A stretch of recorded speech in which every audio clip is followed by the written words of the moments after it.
remember people being 41 when we were kids. Yeah, 40. And it's like the difference between like Wilford Brimley and Cocoon and Paul Rudd and Ghostbusters. You know what I mean? Like they're the same age, but Wilford Brimley looked 90.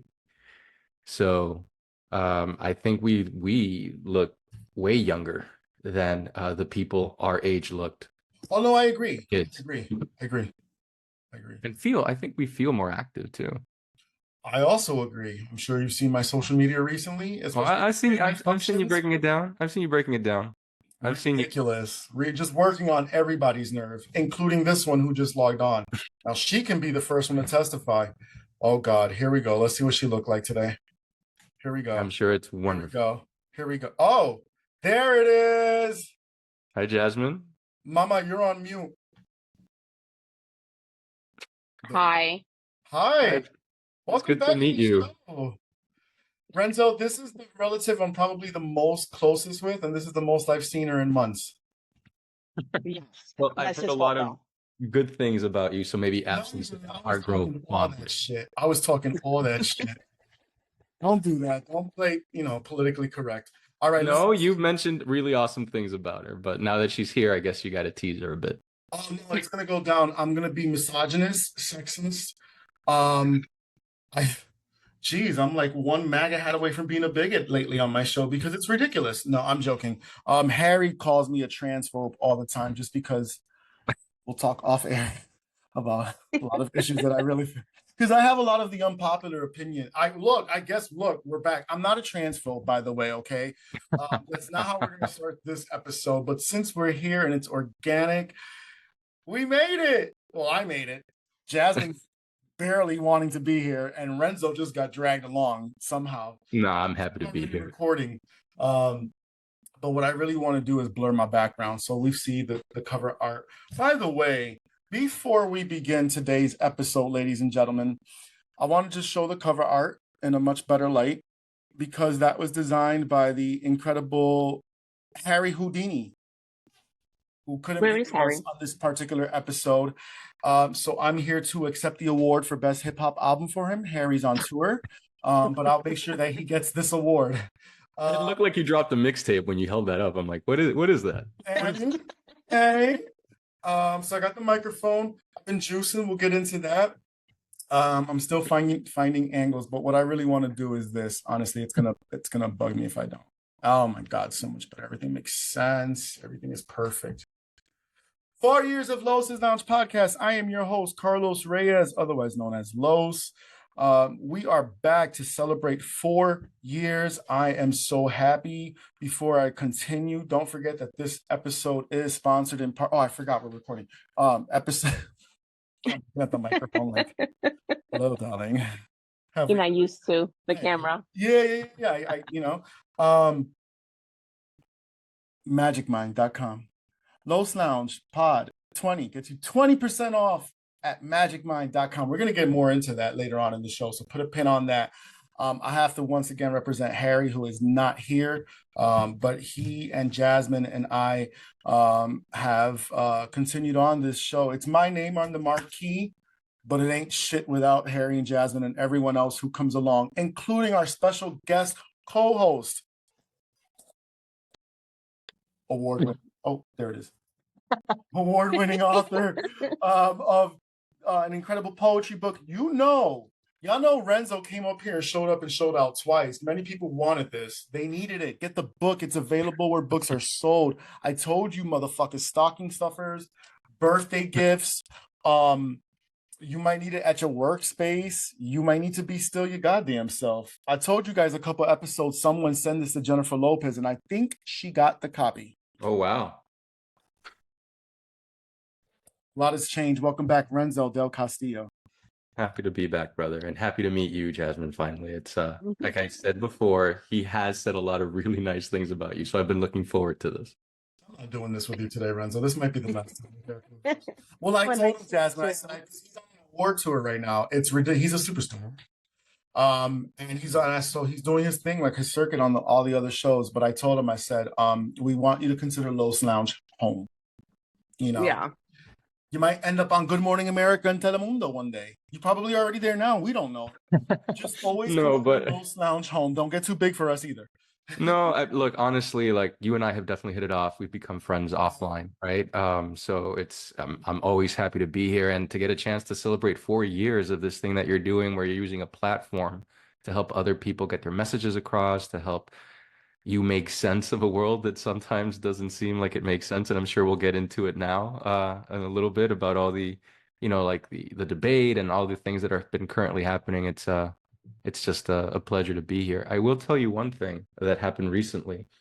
I don't know if you're familiar with the International Latino Book Awards, but it's one of the five biggest book awards in the US. And my friend Esther, who wrote this wonderful book on just, living your limitless life. Like society tells you to do this, but you can do whatever it is that you want.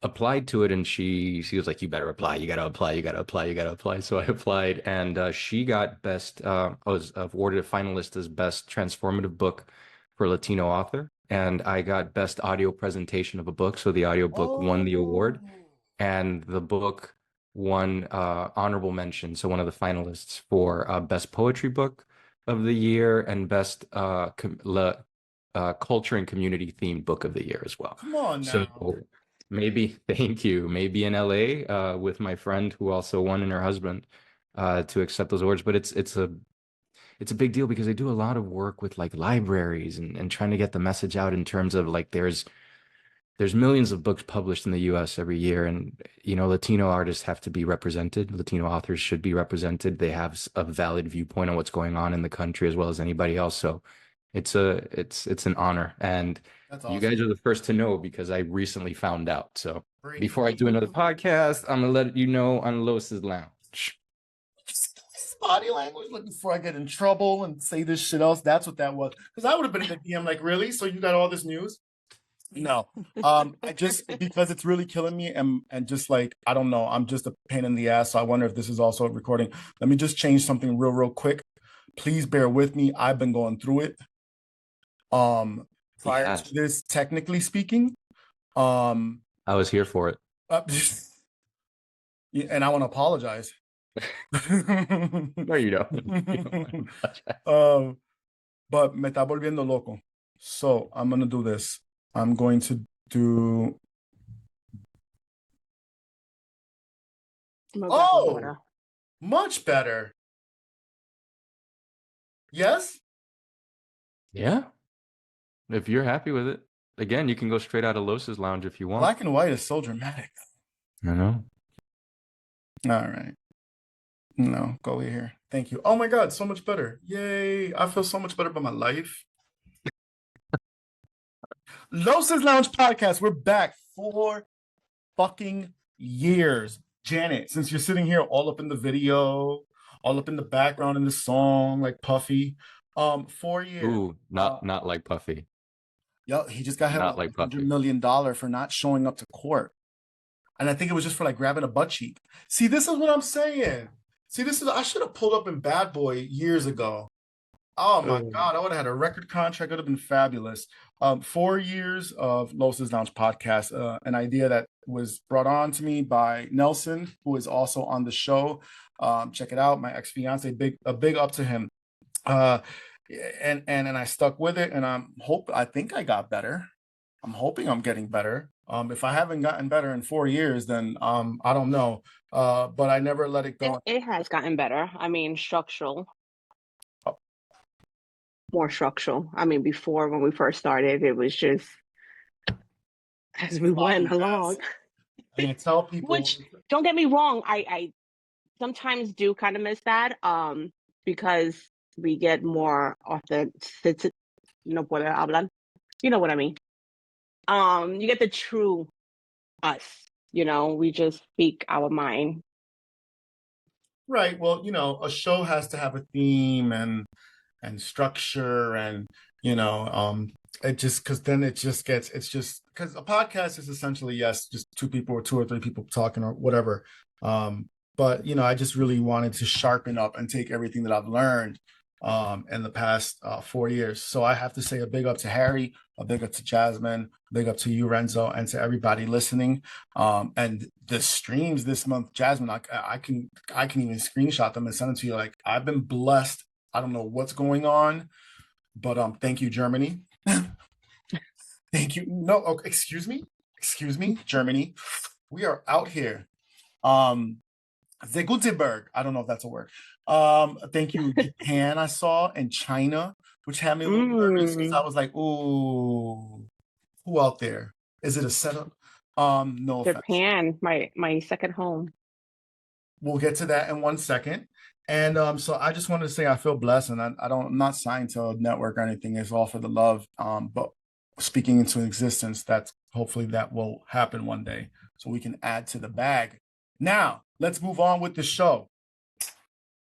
Jazmine, where the fuck you been at, Jazmine? Jazmine No hasn't been hate. on the show proper in months, so that's why I'm giving her No. a hard time. Renzo, I'm going to be really sloppy on this episode, and this isn't even liquor. This is freshly squeezed apple juice. But the way I talk to her is degrading, disgusting, and it should not be accepted by anyone. Fair enough. It's okay. I mean, I just right back. I don't know. I just been working. As you know, me and the family, we went to Puerto Rico. Had a blast. Yes. Um, Yeah. the only thing I was upset is that the kids didn't like really take in our culture. Like I took them to El Morro or San Juan, El Yunque, and especially El Morro, and tried to have them like read all the facts and all that kind of stuff. They was just like not having it because it was 90 degrees in the middle of August in the Caribbean. But they by the day before we left, we was there for a week. They were so over Puerto Rican food, which I could never be over Puerto Rican Right. food. Especially down there. Like I want pizza, I want Domino's. Like, I mean, there's all that too, but yeah. Well, Jessie loved the McDonald's over there. She was like, "How it's so much you fresh." didn't take them to Church's Chicken? We passed by it so many times, and I was dying for the biscuits because my favorite honey butter biscuits is Church's Chicken, and we just never had because that wasn't on my radar. My radar was bacalaitos, acapurrias, like Everybody goes to Church's Chicken when they land in Puerto Rico. Are you kidding me? well, But they not haga. me, not I. Oh my I'm too God. bougie for that. Oh my God. Let's talk about still instead. No, go ahead. I'm messing with I you. think I have some poems about mofongo in there too. So I mean, like you have to represent for the culture, right?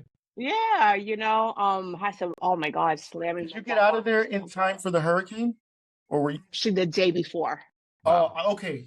Okay. Yeah, we got out that morning before the hurricane hit, so that was perfect timing. But we had so much fun. I just love being on my island. What can I say? It's been so long since I've been there. I mean, the last time I was there was probably like 1989. So it's been a long time. Yeah. So, besides that, just, working in a crazy hospital. Yeah. Now, are people still showing you their penises? Are you being flashed? All the time. Oh, it's for All her. the I'm sorry. time. Go ahead. Oh! Here we go. Sorry. Here we go. Have you been sexually objectified lately? I guess. Oh, yes. Yes. I mean, the cutest freaking thing, this elderly man, I don't know, he was probably like 95 years old. So cute. The second I see him, I'm like, hi. He was so adorable. I went to him and I'm like, hi, Jasmine. I'm gonna be your nurse for the night. And the first thing that comes out of his mouth is, he goes, hey, sweetheart, give me a kiss. Julio, if you're listening, you better come check your wife. She got a sugar daddy. He was the cutest thing ever. So adorable. He made my night. Huh? In the prison? No. In the ER. No. In the ER. No. In the prison, and they do that, then I'm like, That's why I'm asking you, like, oh, wait, are you still there? Oh, no, you're at the, okay, never mind. Yeah. Okay. So do you mind if I ask a question of Jazz? No, do your thing. So Jazz, I'm sorry, already getting familiar. I called you Jazz, but I'm fascinated by just like and as you know, Carlos, like discussions on legacy and family and culture and all that stuff, right? So what I was wondering what you were hoping your children would take away from a trip to the island. Um, Very good one question. thing is especially going in Immortal, just learning more about what Immortal significa, ¿cómo se dice? Signifies, means. Yes, Yeah, the significance. what it means. Yes, there you go, significance. Um, and why that piece of landmark is so important to our culture when, um, what it means to us. Like, why is it such a big thing when people, like see and hear about Puerto Rico? They see the statue, ¿cómo se dice? La cosa que, It's all good. We speak Spanglish here in Los I know. Angeles, right? I know I'm a guest, but It's like a geographic location. Yeah. Like Yes, there you go. something like that. Yeah. There you go. And like I try to teach them like what our people went through, especially when it came from the Spaniards, taking over. Colonization and all that, right? Yes. And what that, like, they didn't realize, even my husband, to be honest, because I think that's probably the first time, Julio's first time going to Immortal. Okay. So he was actually very like surprised and very like, yes, and he was like so like appreciative of the culture and the history behind it. Like he was just so like he didn't realize like there's so many different flags that represents Puerto Rico. You have the original flag. Then you have, a lot of people don't know, is the beige, the white and burgundy flag that was flown also during the war. So when I was young, my grandmother used to call me more Puerto Rican than her, and she was born in Puerto Rico. But that's because I was so interested in my island that I used to like just research so much about Puerto Rico, what happened and how the name became, and the Tainos, and everything like that. So me bringing them there, I was hoping they kind of wanted to learn a little bit more about their culture. They're very big on, yeah, I'm Puerto Rican, but it's just like, I'm happy you're happy and proud. But what does that mean? if someone asks you, okay, what does the colors of the Puerto Rico flag mean? A lot of people don't know that. Like the blue, the red, God Lord. I mean, I was born in Brooklyn. like each one, the blue is, the water, the ocean. Yeah. Why am catching a blank? But I know it was like the red is like the blood, the white is, the freedom. What even the word Puerto Rico means. A lot of people don't even know. They're just like, oh, it's Puerto Rico, not knowing it's rich port. Right. If I could, by all means. Oh, my apologies. So go ahead. No, please. I was gonna talk to say something, but I think you're gonna add to it, and then I'll comment. Yeah, definitely. I was just gonna add to this because as I'm looking up here, a brief history of El Morro real quick, since we're on the topic, according to our friends over at discoverpuertorico.com. Old San Juan was founded in 1521 by Spanish settlers. The first fortification, La Fortaleza, the fortress, began construction in 1533 and currently serves as the governor's mansion. The Castillo San Felipe del Morro, going on to, oh no, oh no, I lost my presentation. Not that I lost it, but there was, in 1898, due to the Spanish-American War, the island changed hands from Spain to the United States, and Morro was designated as part of Fort Brooke, and actively used as a military installation during the First and Second World Wars. And in 1961, the U.S. Army retired El Morro, passing it on to the National Park Service to establish a museum. That's, what I was going to mention is, Jazz, like there's a play that there was every year they do a series of plays at the Arch Center, which is like the ballet opera house where they do Broadway in Miami, in Miami. And one of the plays was La Gringa, which is about a Puerto Rican girl born in the U.S. that goes back and wants to connect to her roots, and her cousins there are telling her, you're American, you're white, you're this, you're not Puerto Rican, you're not this. And it's all about the connection they have through their grandparents, right? And what they have in common. And even though they can branch out, they all belong to this culture that's just as beautiful and just as important as any other culture out there. So it just your answer reminded me of that. And I hope that, I hope that your children probably did take some of that in, being your children, living with you and growing with you, right? So hopefully you'll see a lot more from them if you continue to go and show them where they come from. Yeah, I hope so too. Don't take them I back, mean, Jasmine. They don't deserve it. but you know what? Actually, piggyback from what you're saying right now, as far as like the person in that play, how she was born in America and she went back, and everybody's like, "Oh, you're not really." I just want to say, because I see this a lot on TikTok, and growing up, I have been like always been an argument about the whole Puerto Ricans like not speaking Spanish, not making them Puerto Rican enough, or not Spanish, and all that. And I feel like that's something that is like a generational curse. Hmm. So so to say that we need to stop. It's sad that it's always with just the Puerto Ricans. Why? Because we have been so Americanized that we don't really speak Spanish in the household. And it's sad. I mean, my kids, yes, I am unfortunately one of those that haven't really taught my kids, but when they were little, I did speak to them in Spanish. They just never really grasped it, and it wasn't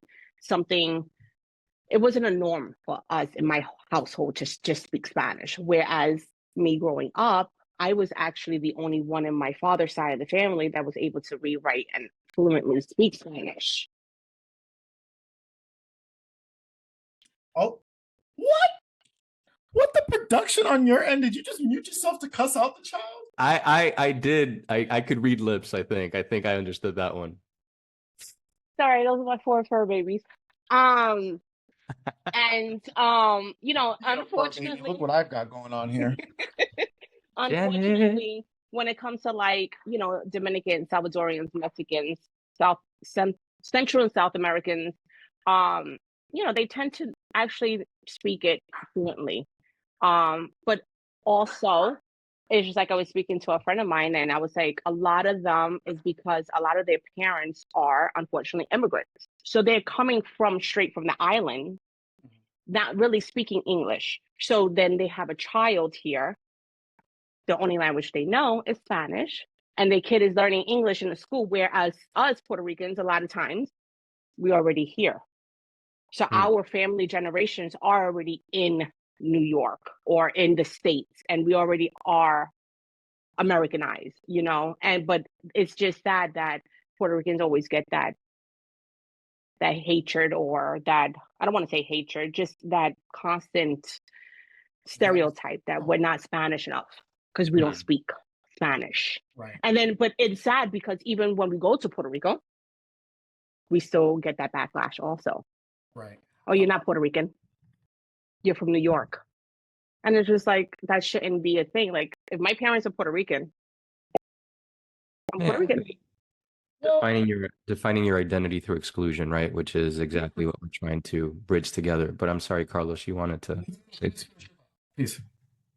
My thought is done. Oh, okay. Well, I was gonna say, if a Puerto Rican down there told me I'm not really Puerto Rican, I'm gonna be like, well, technically you're right, because according to my ancestry, I am 9% Nigerian. Kashimawo is my name, by the way. Kashimawo Khalif. Okay. Put some respect on that name. 1% Jewish. Shabbat Shalom. L'chaim. L'chaim. Kabbalah. Madonna. All that. The red string. All of it. So it's fabulous. So they're kind of right. All right, let's move this show along. So on today's show, I want to remind everybody, don't forget to get still available. Geez, this blurred out. That's okay. Well, I got one somewhere here. The picture you have, Carlos. I have a lot. Actually, listen, look at that. Does mine say bestseller? Hey, mine doesn't say bestseller. No, you purchased it, I think, before they were able to put the label on it. I want my money back. I'll send you a sticker. Have stickers. I'll send you a sticker. Right. Just slap a sticker on there. We've caught up with Jazmine, which is fabulous. I gotta say, we're winding down summer. I'm gonna throw this one in the mix. It's not on the list, but summer is winding down essentially. And I'm looking forward to going to the beach on Friday. Oh, I can't wait because it's gonna be 86 degrees out here. Honey, I am showing up in ponte shorts. On Sunday? Friday. Oh, Friday. I'm off of work at 11 o'clock on the dot. I've requested that last bit off, and I'm whole assing to the beach. I'll have everything packed up. I just want to get sun and just have one last go around at the beach. You understand what I'm telling you? Yep. I'm almost thinking about actually just spending a night out there and just getting a room and just coming back the next day. I mean, I've got nothing else going on. But with that said, summer. So Puerto Rico was an incredible, I don't know what this is. Yo, MTV Raps. But summer, Puerto Rico, Renzo, highlight of the summer for you? Well, probably spending time with my girlfriend. We got together really, as you know, right when we started meeting, like, is when I started dating Grubette, was I think officially June 8th. So that's summer, and we getting to know each other, and it's always like a beautiful, fascinating experience, right? When you're discovering somebody else. So this summer, just having fun. She's Turkish, so I call her my honey, which is balim. Bal is honey. You add it means mine, so it's my balim. So it's like my chai tea. You know what I mean? Like Gotcha. my. But no possessions, no possessions. So my favorite part of the summer was getting to know her and really deepening our bond, which is great. And plus spending time with my family. And I live in Miami. Like I'm a 4-mile run for the beach, so it's great. You posted a picture on your social media on a balcony. Is that your place or her place? That was her place. I was teasing her because it's my birthday month, but she's buying herself all new furniture. So I'm like, who's getting a gift now? Who got herself a gift? So no, I got why back I from mentioned that. I got back from Telluride just in time to help her move it in. So it was great. Okay. Yeah, because it was given. I mean, it smelled of good credit and really good money. And Whenever you guys come down here, right? Like she lives in Midtown. I live in Edgewater. There's beautiful views, so there will be many balconies if to I enjoy. pull up, don't leave me hanging at the airport because I will find a way. Okay. How many invites do you get where people are like, "No, come over," and then they're like, "Oh shit, he came over." No, fuck that. Like, no, come on, man. Like, Jazmine would do that to me. Renzo no en casa. Like, what Are do you you kidding me? expect is gonna happen? Do that to him, but that's because he's done it to me. All right, let's move this show along. It's not about me anymore. Once again, thank you to all the supporters, especially all the listeners, and let's get right into it. Looking back 4 years and away we go. I would say one of the best. Go ahead, baby. You obviously want to jump. Please bear with me. I am so embarrassed. And I said quiet on the set. She's been quiet but deadly. This is the problem with being a single father. Oh, Janet. Looking back, oh geez, edit, Mark, maybe not. All right, here we go.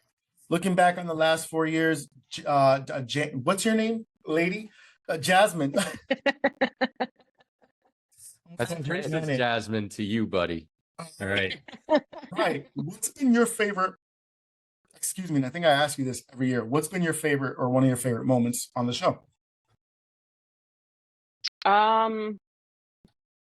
I would say when we kind of like speak about certain topics, like for instance, hip hop or music in general, especially like me, you and Houdini have our different perspectives on it, and it shares light on how, like, you know, so many times I don't like a certain artist or I don't like how a song is, and then you would say, well, look at this way or whatever, and then I'm like, okay, I still don't like them, but I appreciate like what you said type situation. So I would say stuff like that, like when we talk about and certain topics and we have just a different outlook on everything. Excellent. I would say one of my favorites is having my grandmother Elena. Happy belated birthday, Grandma, Big Mama. On the episode when they got elected back in 2020. I am gonna hurt you in a good way. That sounds nasty. Wait, So let me just tell you one thing. Wait, hold on. I'm gonna get back to it. So I was watching the debate last night. We're gonna get into that. And so he's at Springfield. I live in West Springfield, and they're eating the cats and the dogs. And I looked over at Jan, and I was like, "Would I if it had to go down? I don't know. I love my baby. I couldn't do that." Anyways, it would be that, and also certainly all of the guests who have come on, each and every guest from season 1, season 2, season 3, Biaggi, Reese, Renzo, Gary, Jamila, Carlos Acosta, Justin Haynes, Lynette Elizabeth Johnson. My God, hopefully the list will continue to go on. I would still love to obviously have the incomparable Claudia Jordan. I adore her, and I'm dying for her to. I really want her to do the show. So I'm gonna manifest that, and maybe one day I'll come up with the balls and I'll ask her, because she's just an incredible woman, and just the point of view. I mean, we can get into a deep dive politically, and I just want to throw roses on her. But with that said, I'm just happy to still do it. You know what I mean? I don't do it for the millions and millions of streams that I don't get. Working on it. Okay. But that's okay, because people are still listening. And so, like, even with this month, when I saw, like, on 2 different dates or 2 different weeks, a spike like in numbers, and it was like not just it was like, yo, what just happened? So I love that. And I'm just gonna keep going until I don't have any more breath in my body. Next category, and I'm gonna point this over to Renzo, and I'm gonna ask, did you do your homework? I haven't been in school in a long time, Carlos. What homework are you talking about? Beetlejuice. I did not watch Beetlejuice, but I am going to, and I definitely recently rewatched Beetlejuice. How do you mute someone's mic on here? Do I have that power? I can do that. All right. Renzo, welcome to the abuse. No, and by all means, feel free to talk about it, because I'm going to see it, and somebody already spoiled a couple of things for me. No, my friend made sure that you're okay. He was Big Mouth. Jazmine, have you watched it, the new one? I watched it when it came out that Thursday. Perfect. So we can have a talk without talking. I'll say this. It was brilliant. The fact that they kept Danny Elfman, Tim Burton, all the original actors, including the departed, I forget his real name, but the father, Mr. Dietz. I loved how they intertwined his story and kept his memory alive. And I love the effects. The effects, they kept it true to the original. They didn't go all 2024 graphics. The story made sense, but then the little off plots for each character that was going on, and it all brought it all together at the end. And I love Jenna Ortega in it as well too. I loved it. I loved everything about it. To me, it was 10 out of 10. I won't say it was a 10 out of 10 for me. I feel like it was like 8.5 out of 10 for me. Okay. I feel like the little stories kind of was unnecessary. Like, for instance, Wait, don't give too much. Just say the character. My friend already spoiled it. I will watch it. You can say, so you can have a conversation. I don't even remember his name, but anyways, Wyona, her husband, love interest, yeah, love it. I feel he was so unnecessary. He was actually annoying. I felt one thing I was upset about was her, Lydia's character. I don't feel like it was Lydia, because if you look back at the original Beetlejuice, which Tim Burton did not even rewatch his old movie to kind of like make sure everything kind of went together, because it was like a lot of things that didn't go together, that kind of was like off. She was very confident. She was a very confident young, teenager and everything like that. Then this movie, I feel like it was more of Wyona instead of Lydia. if you understand. Like the way Oh, she so you spoke. couldn't separate the actress from the actual Yes. role character. Yes, because Lydia was very like, she was headstrong. She knew what she wanted. And I feel like in this one, Lydia was very like, she allowed people to control. Like she was kind of a puppet. You know what I'm saying? Like, okay, what I'll do, whatever. And the way she spoke also was very Wyona. If you see Wyona interviews, it was exactly Lydia. Right. You couldn't That was separate. something. Yeah, that was something that I did not care for. I was like, what the hell? Like, why is she like this? Like, I just don't understand that. Um, what else? Like, for instance, like I was saying, Tim Burton did, and he said it. He did not rewatch his old movie to kind of like make this movie.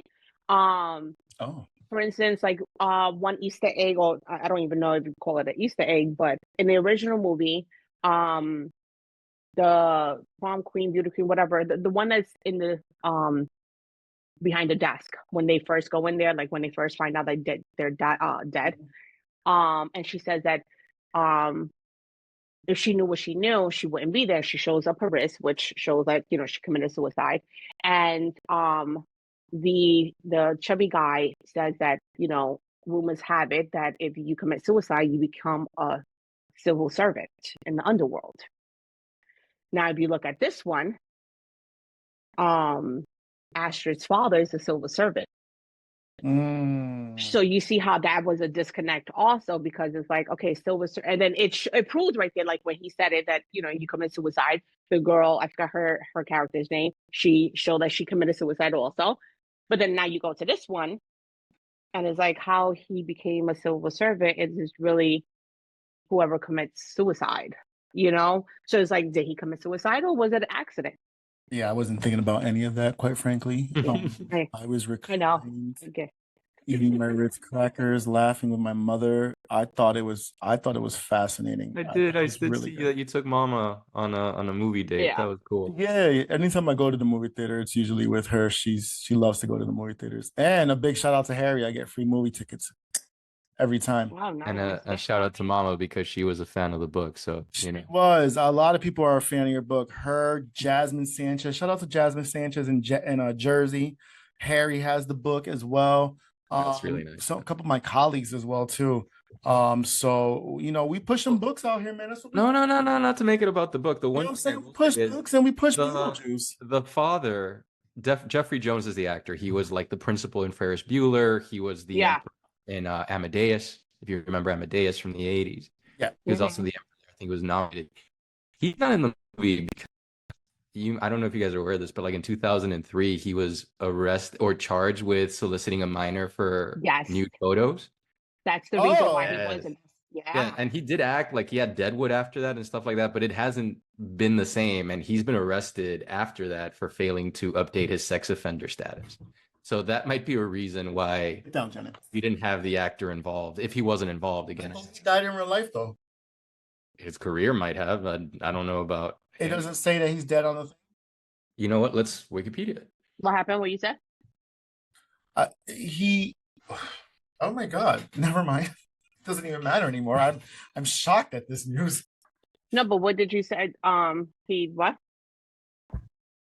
Oh, he thought he died, but I don't believe he's dead. No, he's 77 years old. No. I don't think he's dead. Okay, so that's why he's not in the movie. Could be. Yes. No. I thought he died. No, they said that he's not in the movie because of this, of the whole minor picture, even though he was not charged with it. But not even. Well, I thought it was because he pleaded. He pleaded no contest to it. Mm-hmm. That's why he has a sex offender status, and he got arrested afterwards for not updating. Well, he's still making money off that because they show his image. Probably, yeah.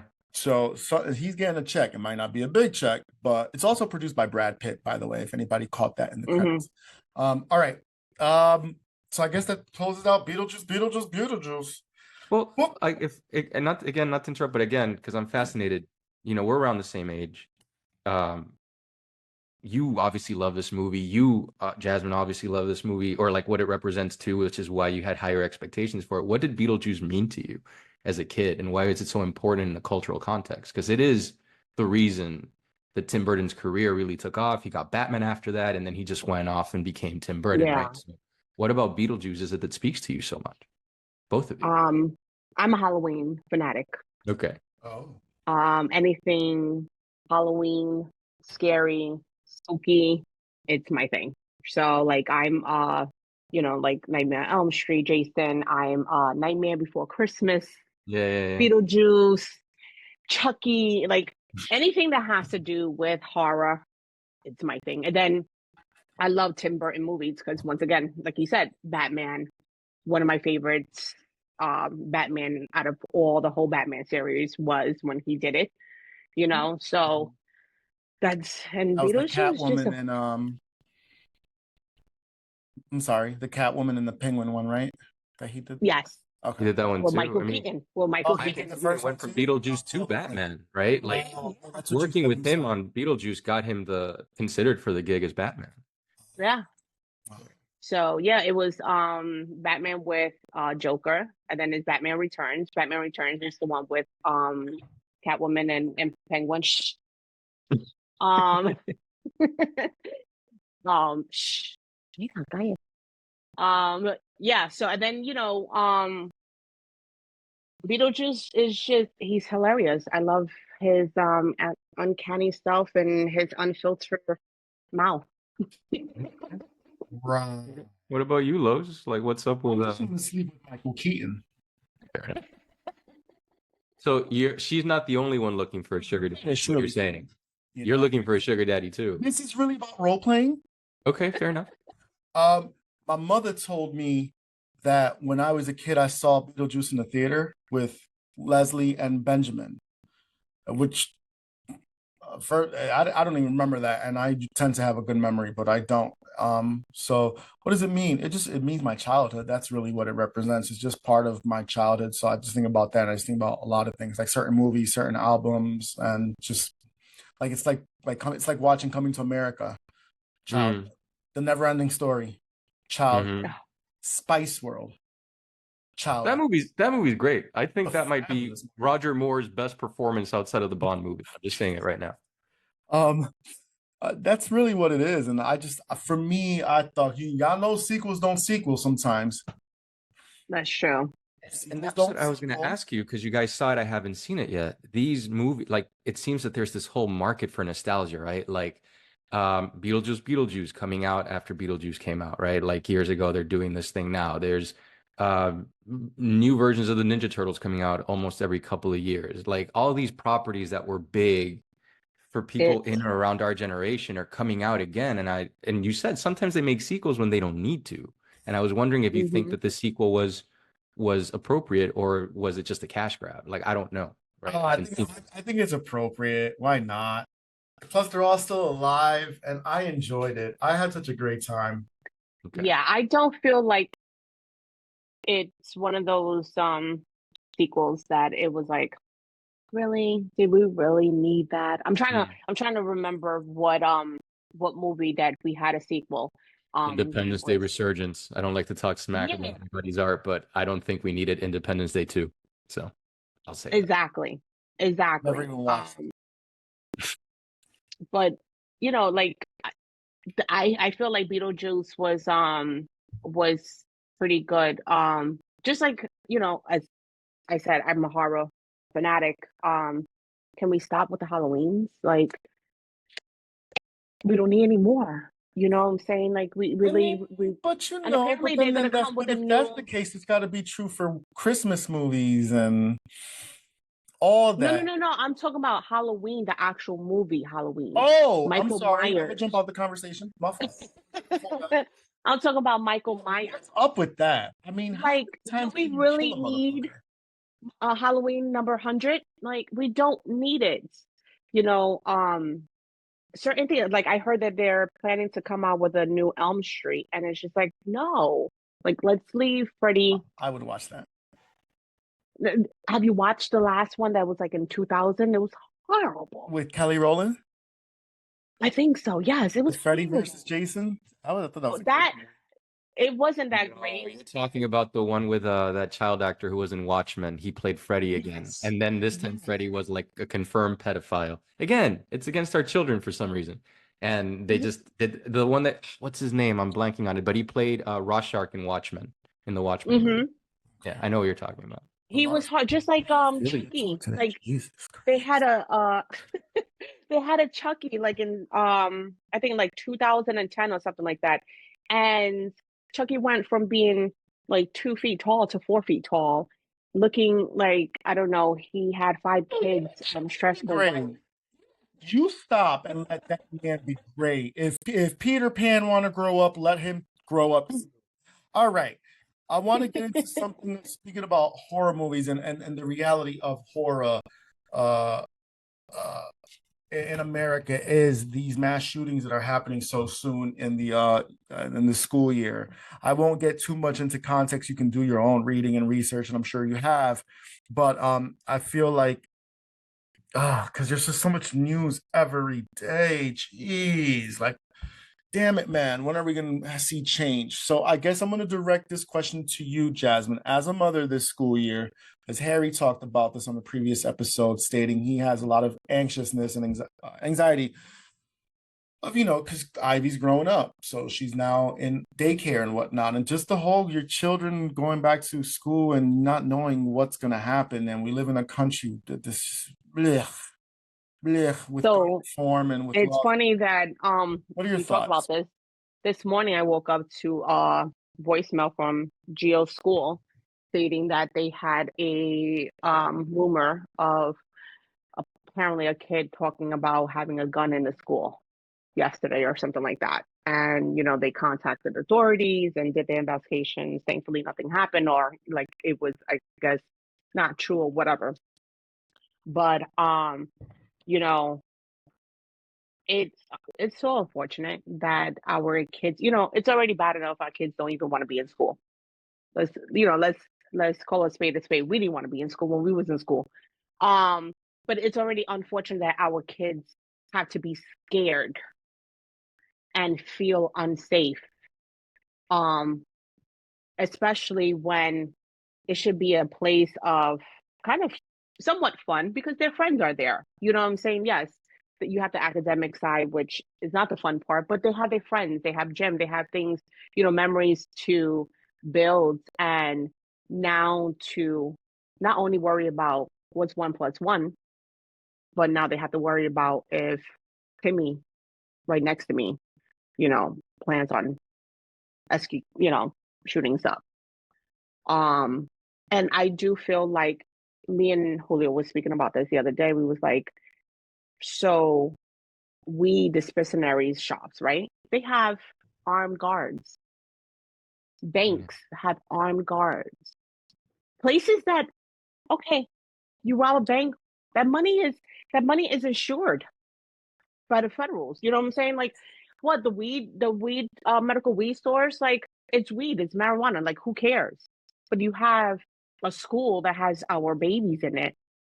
We can't have armed guards there, at least, even if it's like maybe 1 or 2, just so that they could be and trains armed guards. And I know so many, I included as a veteran, so many veterans, so many retired police would like happily do that, be the security of the school. If that means that our kids and our future kids, our neighbor kids, are protected. Any thoughts or opinions on it, Renzo? Yeah, I mean, I'm not a parent. I have nephews, a lot of godchildren. A lot of my friends have kids that I'm very close to and active in their lives, right? I'm like divorced aunt vibes all the time. I go, I travel, I come back with gifts and leave. But, I mean, we can talk about it. This was on September 4th, and this was Appalachia High School in Winder, Georgia. And it was 2 kids, 2 students and 2 teachers that were shot and killed, and 9 people were injured. And this is the 218th or 219th incident this year in schools. I don't like guns. I'm good with guns because my dad was in the army and he made sure that me and my sister know. My sister owns guns, her husband and her own guns. I don't personally. I just know that whatever we have right now is not working. And we have to figure something else because we can't be the only place in the world that has that many incidents of armed violence in school for our kids. Our kids are our most precious resource. That's it. A child is the definition of potential because they can become they could be a jerk or they could be awesome, right? But they are potential and they are innocence. And that we need to protect because that is the future of our country. That is the future of our world. And what we're doing isn't working. So am I saying, do we need to take everybody's guns away? No, but there's no reason you need like an AK-47, right? Why do you need an automatic weapon for what? You think that like it's like a lot of the reasons I hear it's like, oh, to protect ourselves from tyranny from the Second Amendment. I'm like, if the government wants you dead, they have a drone. You're not going to do anything, right? And a 9mm would do just that. Yeah, so there's all of these conceptions that we need to. I mean, if you were going to get a gun, why not, get a license for it and recertify for it and make it as hard as it is to get a license to drive because it is a huge responsibility and responsibility is rewarded with trust. If you want a gun, I have no problem with it, but you better know how to use it and you better be qualified to use it, right? So again, I don't have the answer myself, but I do know that I'm willing to enter a dialogue to try to help find it. But what we have right now, I don't think anybody can honestly say with the results. If you look at it as a business and you're like, we have 218 incidents this year alone compared to in the single digits around the world, what we're doing isn't working and we need to reevaluate that process. Those are my thoughts. And unfortunately, Georgia, I didn't even know until this happened, but I think Georgia is like the only state or maybe one of the few states that has basically absolutely no type of limit, no law for the guns. There's not an age limit. You're not getting a background check. At least like certain states like Florida, yes, it age limit. You have to be 18. A lot of states have to be 18, but Georgia has no age limit whatsoever. That's crazy to me because you could be a 10-year-old kid and you should be picking up. I'm sorry, I'm having eye issues. I feel like my eye is dying, but you can be, instead of picking up a fucking water gun, you picking up a fucking rifle. The fuck for it's like this kid, the father of the fucking kid that just recently was it the school? Yeah, with the good hair. Pendejo. And then the father gives him throw that motherfucker all the way under the bus. Well, that's the other thing. FBI had actually spoken to them a year prior because of the same exact reason, because of threats. Well, I kind of went on a tangent there with that, but it's in correlation. I think it's disgusting. I'm gonna piggyback off. Actually, I'm just gonna say ditto to what both of you said. And what's working now, what we have in place right now, obviously is not working. It should be nothing political or anything like that. And also, you have to remember that even on the state side too, and I'm more than sure on the federal side, there's money in their pockets for this. Like the NRA, that's a perfect example. But the senators and I don't have the facts. I don't need the facts. We just see it on the news. So we already know that these people just don't give a fuck. And it's so sad. Not another life, not another child. We didn't hear about this in the 80s. Did we? No, this is a no, I think the biggest, yes, I think that was the very first like huge Columbine. Yeah. I think that was the biggest. I think the most. I think it's happened probably once or twice, but not to the magnitude. And I think Columbine was like the first like huge one that happened, and then it just like trickled after that. I feel like a lot of states should be like New York. New York, yeah, they just opened the law to carry, but it takes a while. It takes about a year. You have to go to class and you have to do, background checks and all that. Like it takes a while. Yeah. I'm not opposed to anyone owning a gun. I mean, I'd love to own a gun in the near future. But I'm not looking out here to like randomly walk around with it and pick a fight or feel tough. Like, nah. Anyways, everyone. And the only thing I'll add is that it's about compromise, right? It's about compromising with other people. Like me personally, I don't like guns because I think if we could do with our hands what we do with a gun, it makes it too easy, right? I think I would hesitate if I had to end somebody's life with my hands, right? I think I would find another way to get to a resolution of whatever that conflict is. But I know that in my perfect world is not practical in this in the society that we live in. So we find a compromise, right?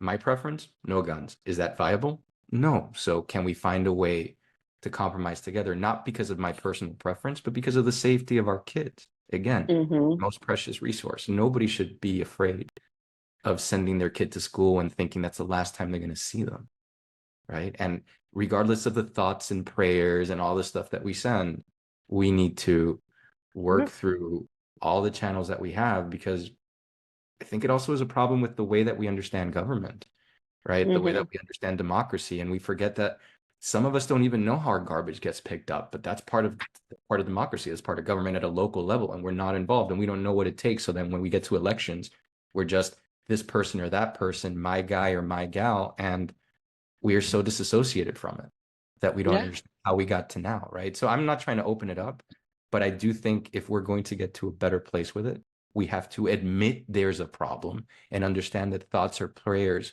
are great intentions, but they need to be guided by actions and actually proactively do something about it that's a compromise for the group. I want My to just piggyback. No, that's actually brilliant because it just opened up my mind. And I was going to go look and see if I have the paper there, but I remember everything distinctly. So today I had a coalition meeting with the Public Health Institute of Western Massachusetts and the Men of Color Health Association, acronym MOCA. I do that in my real world. I have I love that. That's their acronym? MOCA? I don't know. That's great. Mm-hmm. MOCA. That's amazing. Where's my lanyard? Anyways, I have the lanyard. But we were just talking about this. No, seriously, the theme of the meeting was advocacy, and how to be an advocate, and what does that look like? What does that sound like? And then share stories of moments that we have had to advocate. In any case, one of the big things that was said was, you can always tell when it's election time because everyone's always knocking on your door, politicians, this, that, and that. But after the election day, what happens? We kind of go stale. But a lot of the times people don't feel confident in speaking up when they can just start at a small level. So then it broke down your local level, like you can go reach out to a city councilor, if not the clerk, if not the mayor, the next person above that, and then you have your statewide, which is your state representatives, your state council, your state senators, and so on, and that what that chain looked like of not command, but of, if I can't speak to this one, okay, I'm gonna come over here, and if I can't speak to this one, they're not calling me back, I'm gonna call this one, and you don't stop until you get a phone call back, because a lot of the times, some of the liaisons that work with these public officials, they will call you back and they will help you out or whatnot. Or sometimes even if you just vote and you're active in that and that candidates, whatever, they remember you and they do reach back out to the community. But that's not the point I'm trying to make. The point I'm trying to make is that a lot of people just get stagnant and lazy. We just had an election here to re-elect in Massachusetts, a state senator. I'm gonna big him up on my show because that's, first of all, that's my boy, and number two, he got reelected because he's doing the damn thing. Senator Adam Gomez. Springfield has 186,000 people living in it. He won that with 10,000 something votes. Are you kidding me? If they're not getting up to do it on a local level, you better get up and do it on a fucking federal level November 4th, which is scary. A couple of brothers that were there said they weren't even registered to vote. Well, sir, the time is now. And I just think, in my opinion, that's scary. People should always use their voice, no matter who you are, no matter where you come from, and if you don't know how to articulate it, you better find someone to go with you as a liaison and really make some noise with shit that really matters. And you can always start that on the smaller scale, because you can sometimes put somebody in the office, but then they're voting for like other shit, that you don't even know about because you don't have the time to research and all that. I don't know. Politics sucks. I'm telling all of you right now, vote for Jesus, not just November 4th. Not just on Sundays. Every day. Jesus! It's there.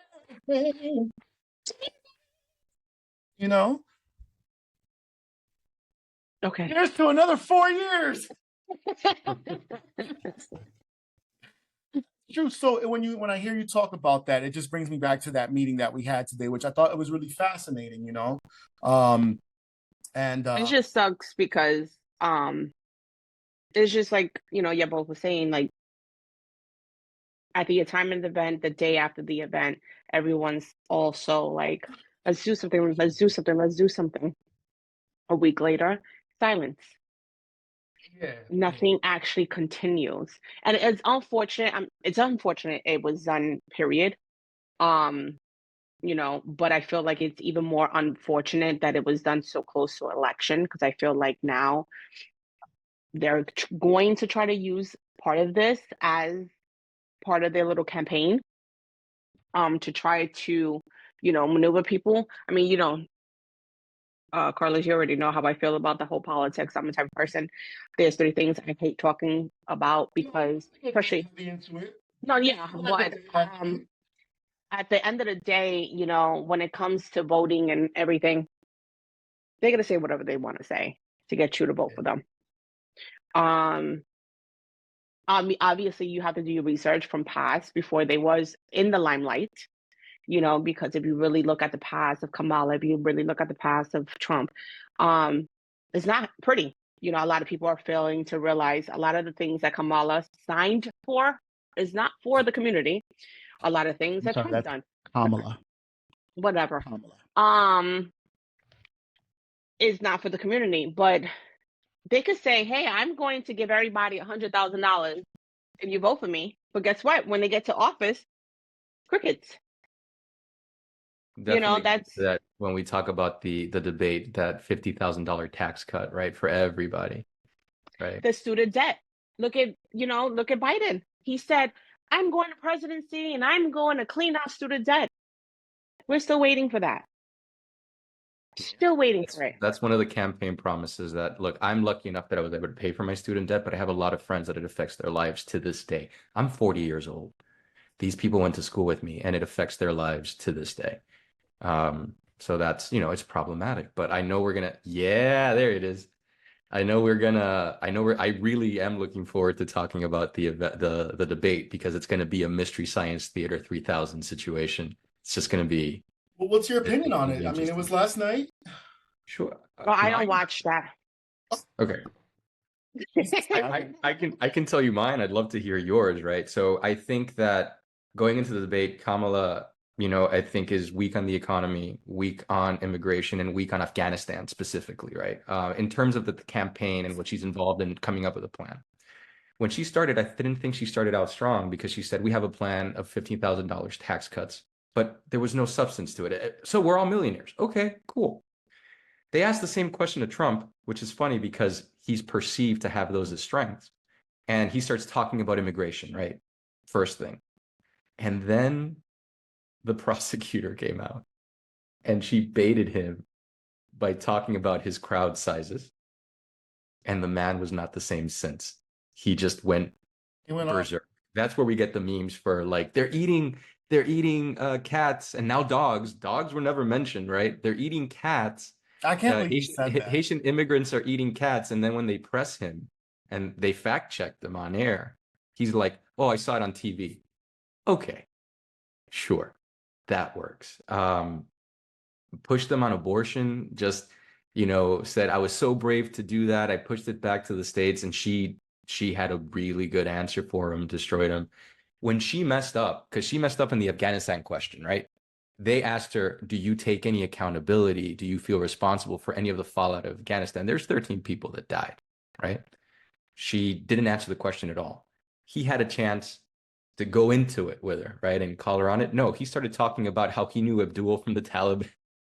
It was just, like, he was everything you expected out of. No, I did not. The thing is, like, he was gonna go on. Oh, please. No. I'll tell you what I expected. So you hear, like, the coaching for her was, she did a lot of preparation. She doesn't underestimate him. The coaching for him, and these people came out and said it. Just don't respond. Use facial recognition. That was his coaching. And the second she touched his ego, he lost his shit. He got really angry. I didn't think he made any again, my opinion, I don't think he made any coherent points in terms of the debate. I think that she handily won the debate by treating him like somebody she was prosecuting, right? Um, that being said, if you look at the pundits and everything else, like the people who support Trump are saying, well, she was evasive here, and like you might have think he whiffed. He's like, no, no, no. He's always said that he felt that way about abortion. Okay. Um, or that, but it's the undecided voters, right, that are really going to benefit from this. But the bases are really set because I think that the issue, and we've talked about it during our conversation on my book, right, in terms of analytical thinking, right? I don't think everybody's entitled to their opinion. I think they're entitled to their informed opinion. And when you're going out there and saying like immigrants are coming here and eating your pets when it's unfounded, and they're coming up and being fact checked, and they're like, well, no, but I feel that that's okay. I mean, like, so what else? Like his response was, well, the city manager wouldn't good for him. It wouldn't be good for him to say it. So maybe he's lying, or maybe the other people are lying. But unless you verify that with true journalism and true fact checking, it's not really going to go anywhere. So we're in this situation where we have cults of personalities, right? And this is not a knock on you whatsoever, but it's like the remix of like the Obama Hope image, right? And then we have anybody who's the MAGA, make America great again. Okay, when was it great? Tell me when exactly we were amazing, right? And don't get me wrong, I love this country. I immigrated to this country. This country has given me so much, but because I love it, I want it to be the best it can be. And that doesn't mean that I don't call out things that I don't think are right. That part. So in terms of the debate, incredibly entertaining, also incredibly sad once you see like the outcome. But my opinion, she baited him and he fell for it, and to the point that he went to the spin room right after. You don't go to the spin room if you had a good debate. But I'm curious to see. I know, Jazz, you said you didn't watch it at all. You watched it for sure. What did you think? I watched the first like 50 minutes of it because what happened, as you were saying, is when they would ask him a question, he just kind of kept repeating like the insulting stuff and just random shit that had nothing to do with the question. So then a minute and a half passes and he still hasn't even hit the question because he's still on something else. And all you see her on the sideline. The memes are great. I thought she started off a little, but I also feel like she also had the pressure of really introducing herself to the American people. So how much do I balance policy between showing the people who I am, how I am, showing them who is Kamala? You know, there was that part of it. I think she did all right with that too, but she's also been on the campaign trail like crazy too and doing interviews and showing us more of that too. But there was like maybe in the 10-minute mark around there, it's like the beast within her was all starting to awaken. And then he just started he went off. So she made that comment fairly early in the game. Yep. But that kind of shifted all his answers, which started repeating. He used dictators as references. It was the same answer repeated for different questions, worded different. It was the same little subtle attacks. Even from the beginning when they first walked out, he didn't want to shake her hand, but he did. You know, but she was woman enough. She walked up to him. She forced it. She forced it. Yeah. Hi, I'm Kamala Harris. You know, I saw a picture today of them yesterday or today down at the monument in New York City. They're all at the New York City. Traffic has got to be a bitch today, because former presidents are there. Actual president is there. Kamala, obviously the vice president, and JD Vance. They're all there. And if you look on some of the media right now, on blogs, on Instagram, you can see them, and they shook hands again too. But it's interesting to see them all standing together. This is my opinion on that. One, I would like, because I don't want to sound naive, right? Because politics is politics, photo ops, what have you. But it was kind of cool for a couple seconds, it felt for me to see that. Even though there's so much division, but just to see like former President Trump, President Biden, and then JD Vance and all of them just together, like, because I feel like we're just in such division. So, but it's sad that it takes a memorial for 9/11, which, by the way, this episode is being recorded on September 11th, and we want to honor those who have lost their lives and those who were affected by it, and families and what have you. But I thought that was I don't know, it was just like, damn, it just reminded me, like, you know, no matter what our divide is, when it's time for us to come together, don't we come together?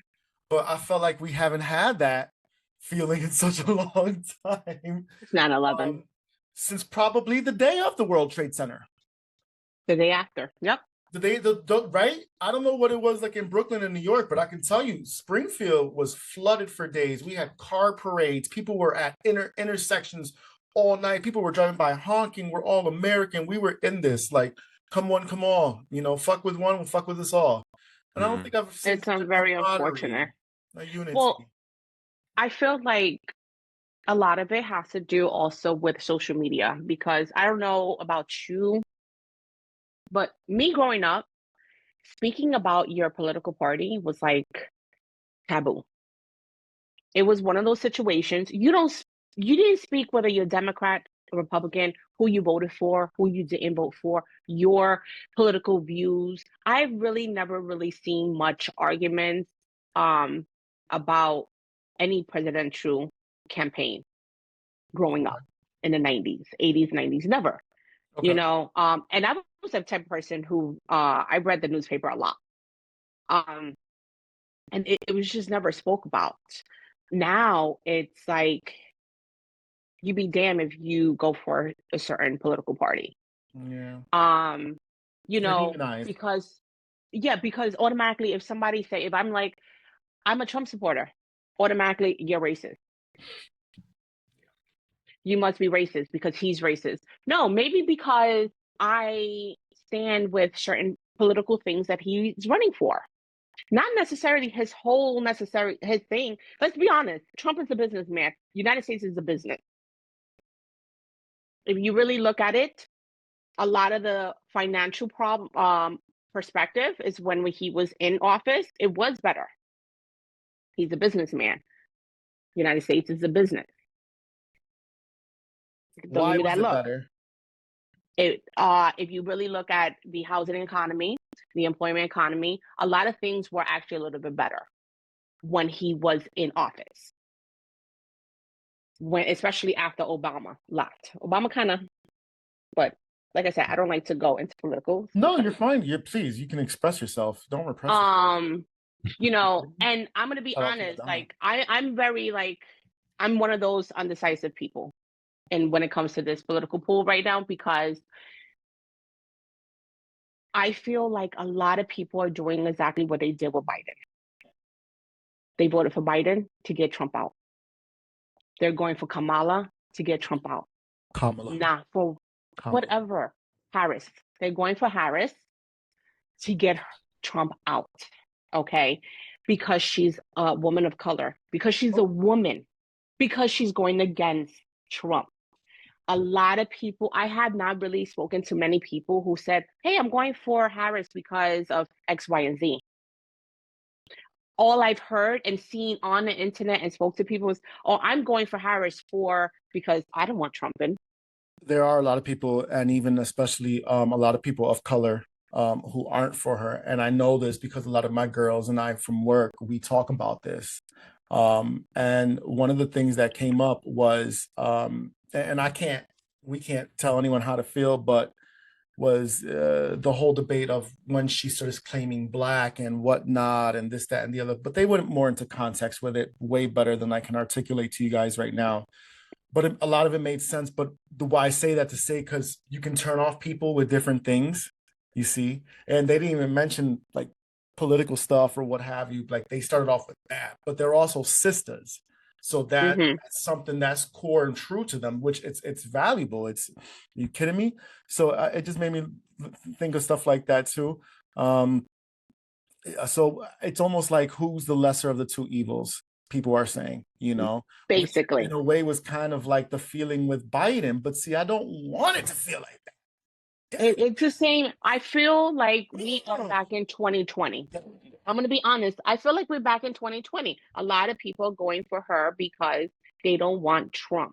And I've seen in comments also where a lot of people feel the same way. They're like, hey, you're going for her because they don't want Trump and they have anything to do. But it's just like I was speaking earlier and I was saying, when you can't really list it, like it's hard to make decisions like this because a political person is going to say whatever they want to say to get in office. It's going to say anything that is going to entice you to vote for them.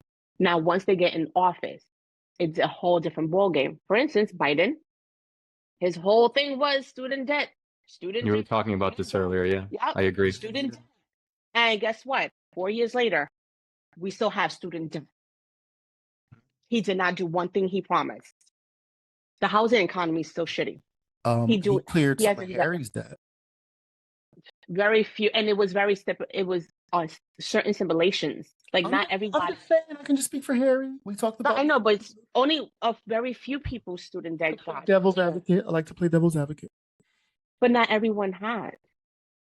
The housing community is shitty.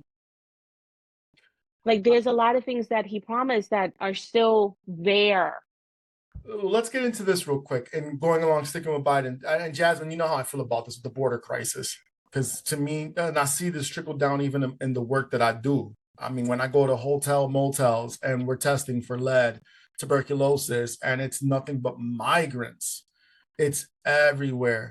And God bless them, because you have to, I don't want to be inhumane and be like, damn, I'll always be like American people first, but maybe just people first. Did you touch Janet? Did you break your own wall?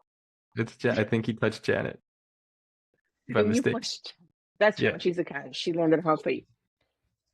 Oh, I wish I was recording that.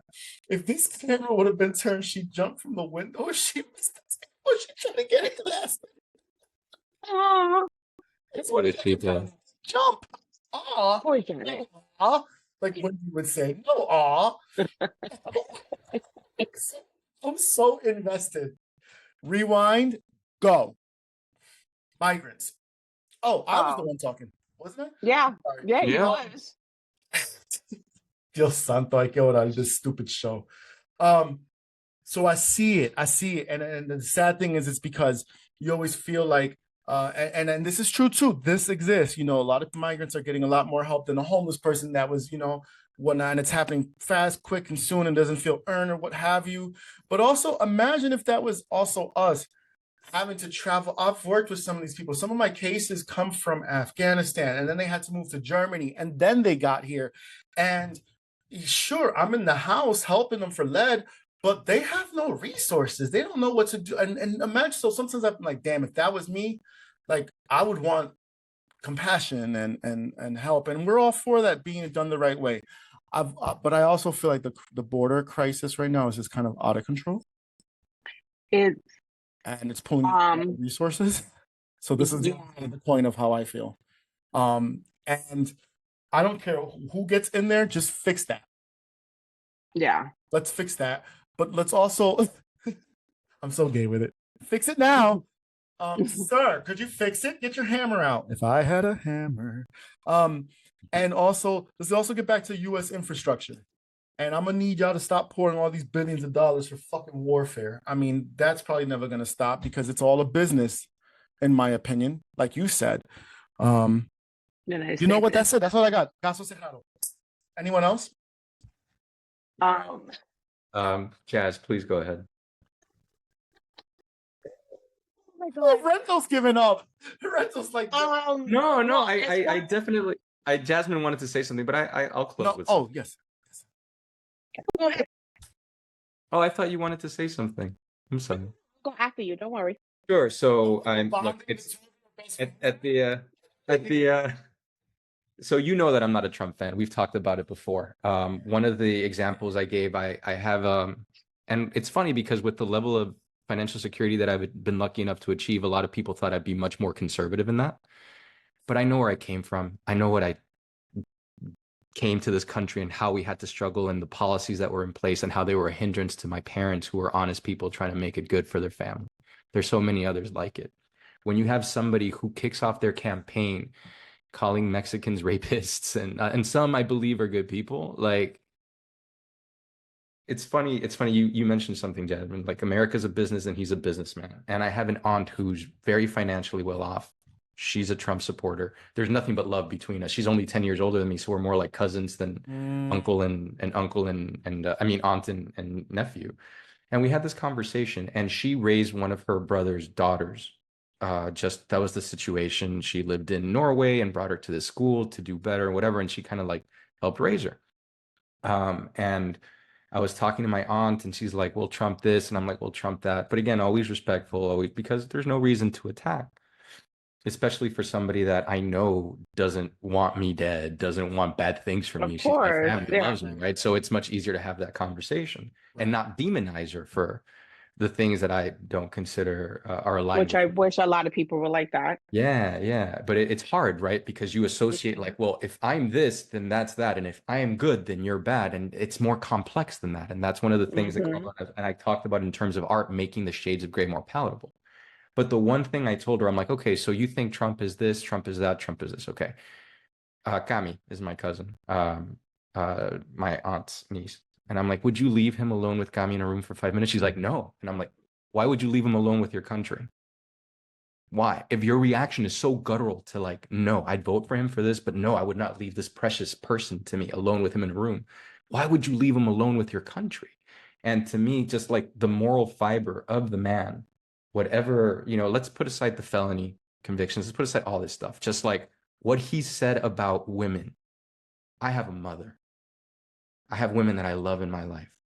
There's no way, right? What he said about migrants, what he said about people that have served this country, whether I agreed with him or not, but I respected, like a John McCain. What he said about people like in terms of like the servicemen that lived and the disrespectful way he talked about our veterans. Just the incident that happened at Capitol Hill a couple of months ago and Arlington Cemetery a couple of weeks ago. It's somebody to me that doesn't have a lot of respect and a lot of kindness unless it's about him. I think that's why, in my opinion, Kamala won the debate, because she picked his ego and he couldn't help himself. And that's a trait of a narcissist. Look, Hillary Clinton ran against Trump. They didn't vote for her because nobody likes Hillary Clinton. Maybe, I'm sorry if I'm offending any viewers, but she's not, in my opinion, doesn't come off as very likable. Fine.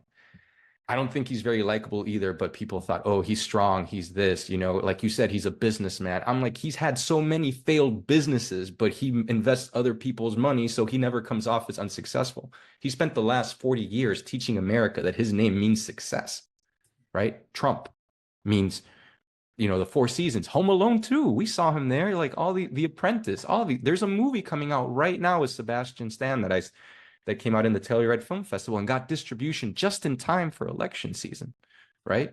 In my opinion, it's wherever we get to, I personally can't vote for a person that I wouldn't leave my cousin with, right? At the very least, I'd like to be with somebody that I think has a high moral caliber, because when presented with power and when presented with temptation, will they do the right thing, regardless of what their policies are? Will they do the thing that's beneficial for the country, or will they try to line their pockets? And even in petty ways, like not giving up we found out it wasn't a law that you had to give up your businesses when you became president. Or, hey, the Secret Service gets to stay in my hotels at the highest rate. Like, that's little things like that just blow my mind. And that to me is like, well, what is he doing with the nuclear codes? What is he doing when it comes to us, really, right? So that was my piece on it, right? Whoever wins, like, I love, for example, one of the reasons I don't like Kamala too much, because of the things that we talked about, Carlos, in terms of like some of the campaign promises. You also never really see what a VP does when it comes to administration. But my God, I think Tim Walz is Ted Lasso. And what he's done with Minnesota has been fantastic. And if that's who she picked to back her up, okay, let's see what they have to say. I would definitely support that, because he's put a model where he supported LGBTQ, he supported women's reproductive rights, he supported all of these things that I think are important ticket items for me, for the people in my life. Let's see what they have versus somebody like JD Vance, who was, even after he himself conceded the thing about the cats may not be true, back Trump afterwards. Like, I'm just like, wow, what is going on? All of them did, though. All of them ended up doing Kissing the Ring. Nikki Haley, which in a way, I mean, she was building up a lot of momentum for the problem is also the Republican Party really threw away the more on the values of the party and is obviously becoming a MAGA party. And that sucks, because that's not that's obviously not what this country is meant to be, or was, because there's nothing wrong with being a Republican either. Like, No, let me American. let me clarify this. I am conservative on some things and I am liberal on other things. Regardless of who gets elected, we as a people have to come together to make sure our country moves forward the next.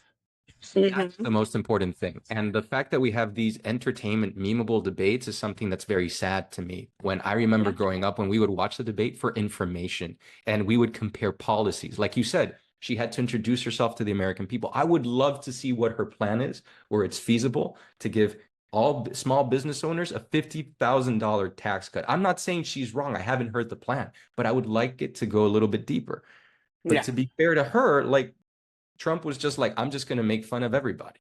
And my ego was hurt, so I'm just going to do this. So we have no time for this, right? I wish that she would have showed herself more in these last 4 years as VP. I agree with that, but I also feel like I wish just in general, the messaging of what was getting done and this, that, and that, it was just, they've been very quiet, this administration. I understand there was a big mess to pick up and you want to just kind of do the work. But messaging, as we all know now, has been or lack of, has been something that has really, I think, hurt, and also really kind of losing your own backbone. But here's the thing too, the Democratic Party, losing your own backbone. But here's the thing too, you have the Supreme Court now too, which he pretty much, it's like a game of chess for him.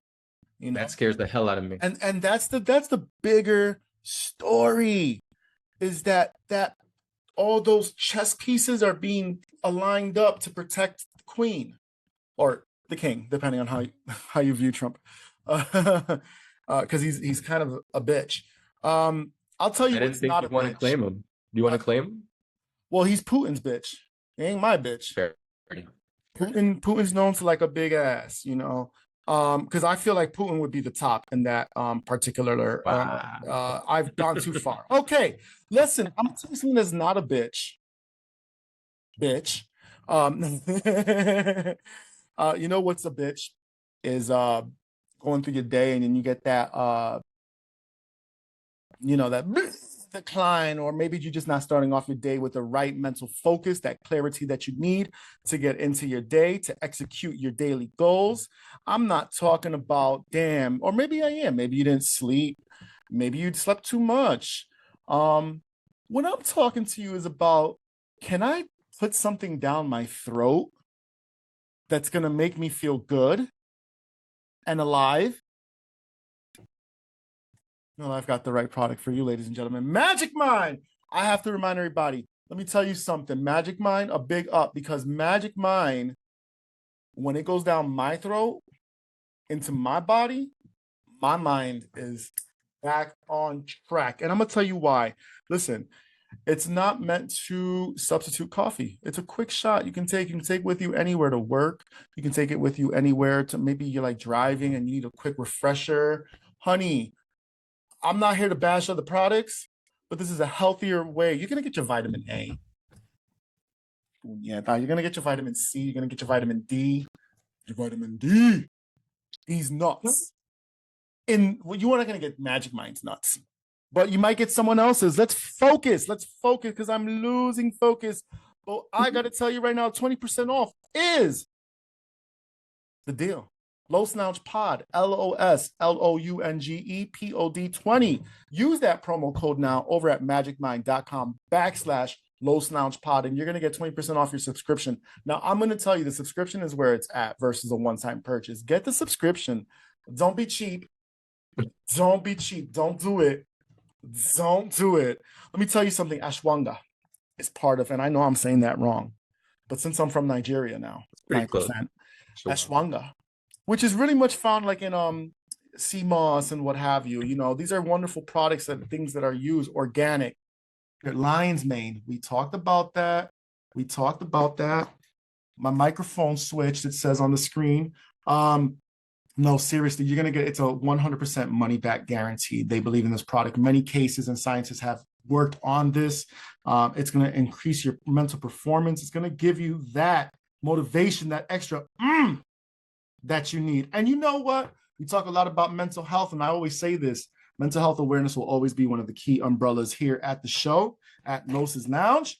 But it's per bottle that is used, that is purchased, I should say, to mental health organizations. And I think that's really important. So here's what you're going to do. You're going to go to magicmind.com/Los Lounge Pod 20. And you can use my promo code Los Lounge, LOSLOUNGE POD 20.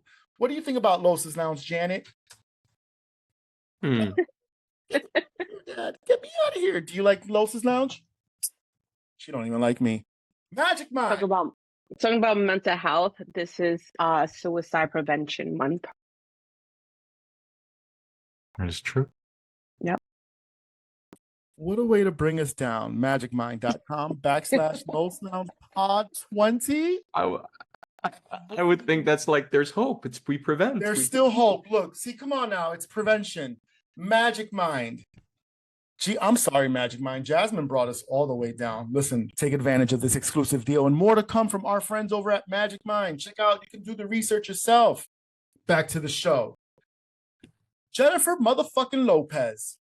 Oh, God. Oh, God.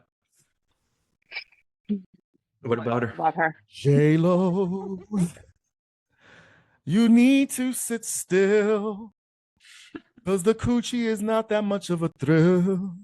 Because all right. Let me stop you. Let me stop you right there. Oh, God, here comes the Brooklyn. It annoys the shit out of me so bad that people are so quick to talk shit about her because she has been engaged 6 times, married 3, or whatever it be. He's starting off bad already. But guess what? There's a lot of females out there who are having 5 different baby daddies and they're not getting paid the way she's getting paid. No, you're right. But we don't talk about that. We don't talk about other female artists that have a record, but you don't see them. Madonna, Rihanna. Ooh, you said Madonna. Last time I mentioned Madonna in an unflattering light, I got an earful. So just gonna warn you. No, because Madonna needs to sit her ass down too and stop dating these motherfucking 20-year-olds. She needs. Oh, you have no idea. This is the constant fight in our house when it comes to Madonna. Madonna, don't get me wrong, but I love Madonna too. It's just old Madonna, 80s Madonna, 80s 90s Madonna. Same. Up to Ray of Light. After Ray of Light, she lost me. I'm sorry. Me too. Same. Anyways, people from this. But you have so many other females that, I mean, don't get me wrong, just like how Kim Kardashian, the second she's with someone, it's there she goes, another guy. But we don't talk about, look at Beyonce's history before Jay-Z. She had a track record before Jay-Z. Ciara, we have, it's a pick and choose who it is. But then, for instance, I just seen a post about Offset with someone. I think he went to Fashion Week or somewhere with another female, and people like, oh, look at Offset. He's he's upgraded or whatever. Who go for him? But let it have been Cardi B, it would have been, oh, she's moving too fast. Let that coochie rest. You pregnant girl. Well, what's your point, Jazmine? It's let the bitch live. J-Lo some slack? Yes, let the bitch live. Let her live. Well, we wanted to do that. And I'm going to tell you something. We were hoping for that. I was hoping for that. The world. Oh, shit.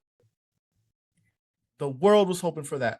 But the problem is that, like many celebrities and public figures and people in the real world, normal people, you get in there, and I've been guilty of this too. Guilty. The problem with this was thrown in our fucking faces. You see, she just dumped A-Rod. He was a dummy. He fucked that up. He cheated. He cheated her. Well done. La Lopez is not one to be played with. Not a problem. Mark Anthony, same thing. Cheated. All right, fine. I still want her to get Mark Anthony. But then you get with this motherfucker. And then 20-something years ago, it was all over. So then it's just a big media thing. Then this motherfucker put out a movie about her love life. Pendeja, get over yourself. Everybody goes through this. You're not so fucking special. I mean, pissed if Madonna did a corny ass film like that, like Love, and nobody. Oh my God, this man is a recovering alcoholic who does not want nothing to do with the public, with the spotlight.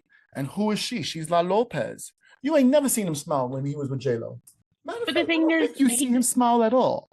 I but just feel like also at the end, that's his fault though, because he knows who J-Lo is. Her celebrity status and her popularity has not changed in the past what? 20 over Good 20 point. years. But this So is not the. that's like me being an alcoholic walking into the bar. I know that there's a possibility that I might drink. Why go to the bar? Because they serve non-alcoholic drinks too. They have good energy. No, seriously, you make a good point. The brother did. I think, if I'm not mistaken, he was the one that Ended it. allegedly reached back out to her. So you know what? So Ben, this is all your fault. You know what? Thank you for opening my mind. Let's move on to something more real. Because apparently J-Lo's not it. And something that is real is that we lost an incredible, iconic actor, James Earl Jones, who yesterday passed away and is so iconic and legendary in so many films that are not just, they're really generational, boundary breaking. I mean, anyone from 8 years old to 81 knows James Earl Jones is, whether it's in Darth Vader, whether it was on The Lion King or Coming to America, and there are probably about 100 other films in between. He is the voice. Many people have incredible voices that stand the test of time, but he is definitely one of those. I would also say Morgan Freeman. Barry White had an incredible voice. Like, thinking about Barry White right now, my panties are literally disintegrating. Oh yeah. They're edible panties, by the way, everyone. So I just wanted to give major props to him. Okay. Does anyone have a favorite James Earl Jones film or a piece? Anything they want to say? Yeah, for sure. But Jazz, please go ahead. Why? Because she's a lady. Fuck that. Sorry, I've never seen this side of me before. That's why I cut you off for 2 months. Anyways. It's true. Of course, you know me, I'm a Disney person. Yeah. Doesn't it feel like a warm hug? Now the part of Lion King of him dying as Mufasa is gonna hit different. Yeah, that was, I remember going to the theater and seeing that with my dad, and it's the first time in Disney they showed a dead body. I mean, they did Bambi's mom, which was devastating and all that stuff, right? But it's the first time they kept like a dead body on screen for like a minute. Actually show the death, because remember Bambi's mom, we heard the gunshot. Yeah. They showed it. They showed the body, they showed the trauma, all that stuff. So Lion King was, I mean, look, I'm sure you'll see some Star Wars somewhere over there. Darth Vader, just his voice. I remember when, like, oh my God, this is awesome. And then he takes off this, like, again, just, I know this was said in movies, but I felt it too. Like, he takes off his mask and it's this white dude, and I'm expecting to see like James Earl Jones, and I'm like, what is going on here, right? His voice is so iconic. David Prowse, much respect to David Prowse. For me, one of the things where I remember him the most, when I was a kid, my sister and I used to watch The Sandlot a lot. Yeah. And then he was the neighbor. I forget his name, and he was just the one who could have he was the owner of the Beast, and just like and he ended up being like a former baseball player, and he had such a warm performance. Yeah. But we forget he was like in The Great White Hope, which got him a Tony Award, got him an Academy, a Golden Globe nomination, Academy Award nomination. He, if you see my story, Carlos, like, I posted him doing one of Shakespeare's sonnets with that voice, and it was just so fantastic. This is an EGOT winner, right? Whether it was a competitive Academy Award or not, like, this is thespian in the highest regard. Yeah. Fantastic actor, fantastically emotive, an artist, who excelled in all areas that we recognize artistry in.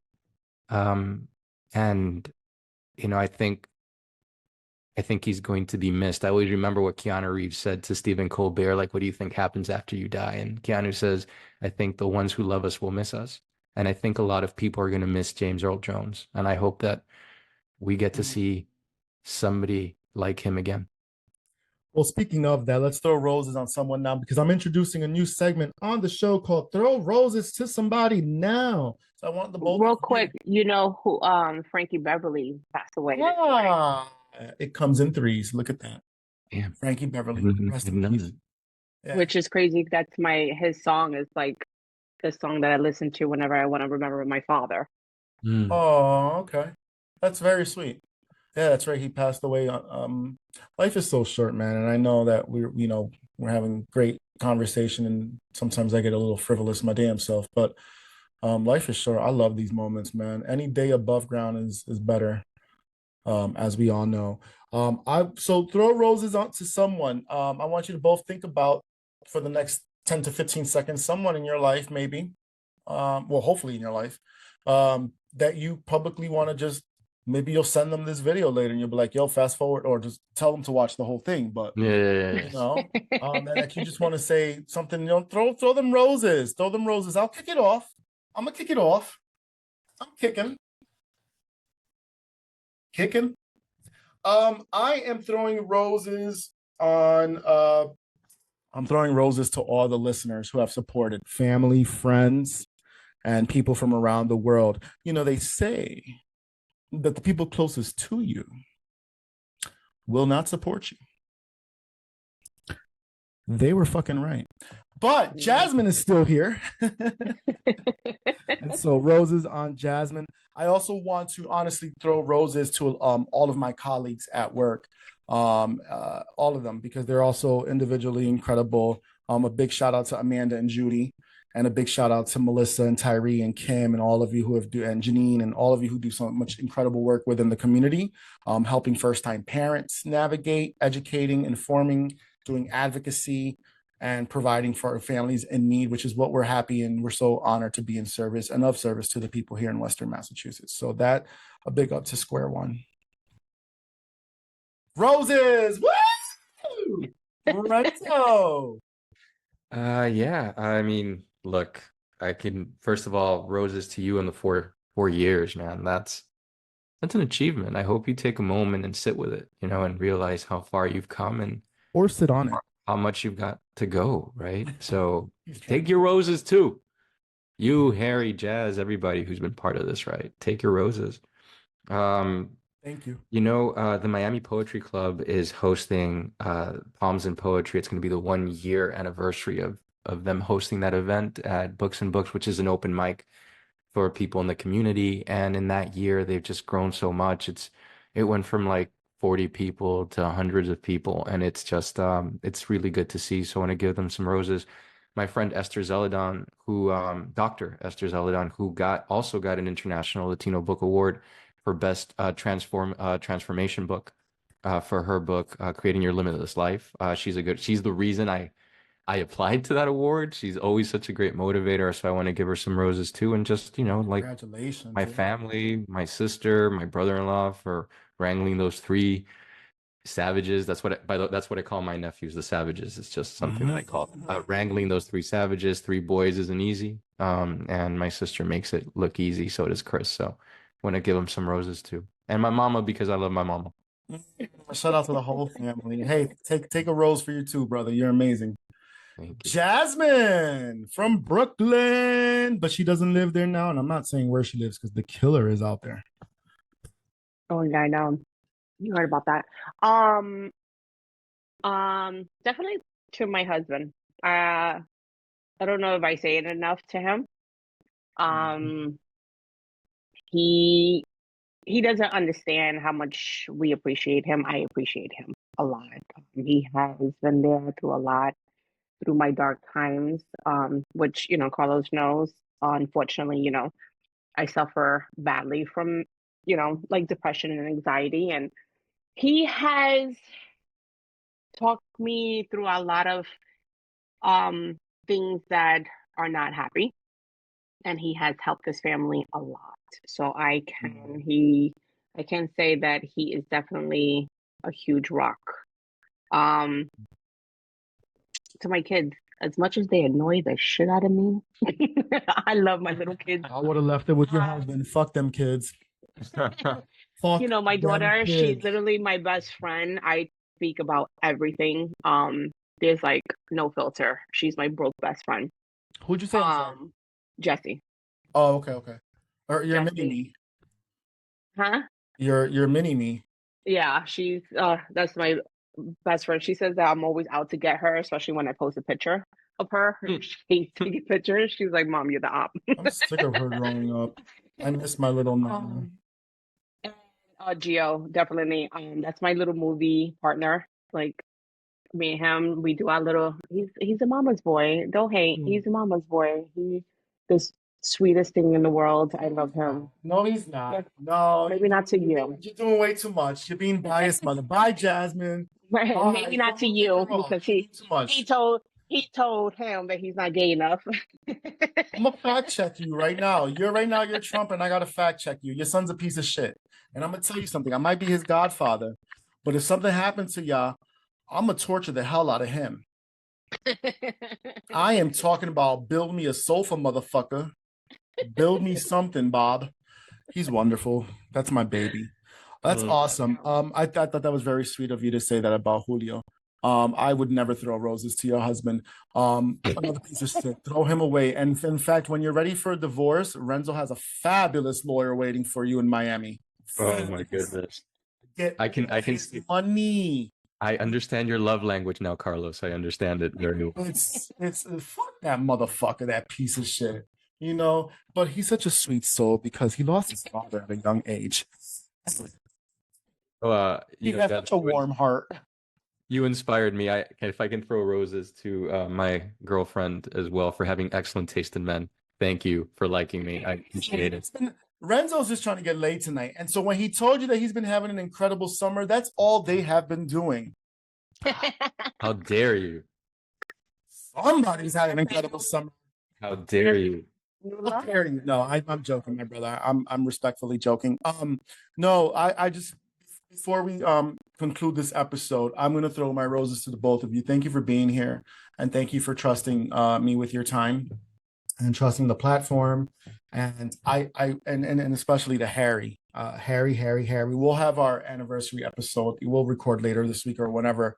But it's so nice to see Jazmine, first of all, because she's my cousin. By the way, Renzo, in case you're wondering, so her husband is my biological cousin.